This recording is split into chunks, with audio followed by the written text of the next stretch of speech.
2026 JE Phase 1 January 21st Shift 2 second question ആണ്. The question is from your basic concepts of organic chemistry where you are asked to match the column 1 and 2. നമുക്ക് ഐസോമേഴ്സിൽ നിന്നുള്ള ചോദ്യമാണ്. ഇതൊരു വളരെ easy ആയിരിക്കുന്ന question ആണ്. Direct നമുക്ക് പറയാൻ പറ്റുന്ന ചോദ്യമാണ്.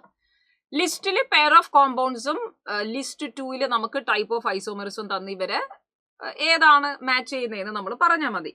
അപ്പൊ നമുക്ക് നോമൻ ക്ലേച്ചറിനെ പറ്റി ഒരു ധാരണ എന്തായാലും ഉണ്ടായിരിക്കണം. അത് IUPAC നോമൻ ക്ലേച്ചറും ഫോർ സം കോമൺ നെയിംസും നമുക്ക് അറിഞ്ഞാൽ ഈസി ആയിട്ട് ഈ ക്വസ്റ്റ്യൻ ചെയ്യാൻ പറ്റും. 2-methyl propene and but1-ene ആണ് നമുക്ക് ആദ്യം തന്നിരിക്കുന്നത്. So you draw dum. നിങ്ങൾക്ക് ബോണ്ട് ലൈൻ റെപ്രസെന്റേഷൻ ഏതും വെച്ച് ചെയ്യാം. സോ ഞാൻ കൺസിഡർ ചെയ്യുന്നത് പ്രൊപ്പീൻ ആണ്. പ്രൊപ്പീൻ 2-methyl propene നമ്മുടെ കയ്യിലുണ്ട് ആൻഡ് but1-ene. രണ്ടിലും നമുക്ക് മനസ്സിലായി എന്തായാലും ഐസോമേഴ്സ് തന്നെയാണ്. എല്ലാ ആൾക്കാരും ഐസോമേഴ്സ് ആണ്. ഐസോമേഴ്സ് അല്ലാത്ത ആരുമില്ല. സോ 4 കാർബണുള്ള സിസ്റ്റം ആണ്. ഒരു ഡബിൾ ബോണ്ട് ഉണ്ട്. Of course they are isomers. അവരുടെ parent chain is different, right? ഇവിടെ 3 കാർബൺ ഉള്ളതാണ് പാരന്റ് ചെയിൻ, ഇവിടെ 4 കാർബൺ ഉള്ളതാണ് parent chain. Parent chain different ആണെങ്കിൽ നമ്മൾ അതിനെ ചെയിൻ ഐസോമേഴ്സ് എന്നാണ് പറയേണ്ടത്. സോ എ നമുക്ക് 3 എന്ന് മാർക്ക് ചെയ്യാം. Now you consider the second one, cis-but2-ene and trans-but2-ene. നമുക്ക് ബ്യൂട്ടീൻ തന്നെയാണ്, അതിന്റെ സിസും ട്രാൻസും ആണ്. സിസ് ട്രാൻസ് എന്ന് പറഞ്ഞാൽ അവരുടെ ജിയോമെട്രി അറേഞ്ച്മെന്റ് ആണ് വ്യത്യാസം വന്നിരിക്കുന്നത്, which is an example for geometrical isomerism. Cis trans isomers are geometrical isomers. So നമുക്ക് കിട്ടിയിരിക്കുന്നത് ജിയോമെട്രിക്കൽ ഐസോമേഴ്സ് എന്ന ഓപ്ഷൻ അല്ല, പകരം സ്റ്റീരിയോ ഐസോമേഴ്സ് എന്നുള്ളതാണ് പറഞ്ഞിരിക്കുന്നത്. So you can consider B as option 1.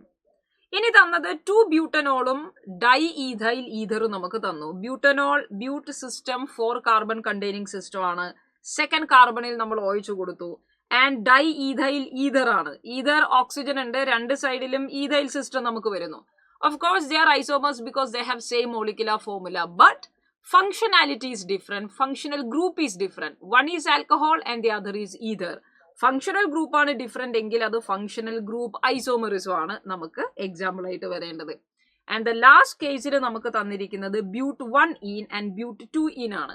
but1-ene and but2-ene അതിലെ പേരിൽ തന്നെ നിങ്ങൾക്ക് മനസ്സിലായി ഡബിൾ ബോണ്ടിന്റെ പൊസിഷനിൽ മാത്രമാണ് വ്യത്യാസമുള്ളത്. So they can be considered as position isomers. അങ്ങനെ ഒരു ഓപ്ഷനും നമുക്കുണ്ട്. അതോടെ ഇവിടെ A3ഉം B1 C4 ആൻഡ് D1 വന്നിരിക്കുന്ന ഓപ്ഷൻ നമുക്ക് ചൂസ് ചെയ്യാം. സോ വളരെ ഈസി ആയിരിക്കുന്ന ഡയറക്റ്റ് ക്വസ്റ്റ്യൻ ആണ് നമുക്ക് ഐസോമറിസം എന്ന ഭാഗത്ത് നിന്ന് വന്നിരിക്കുന്നത്.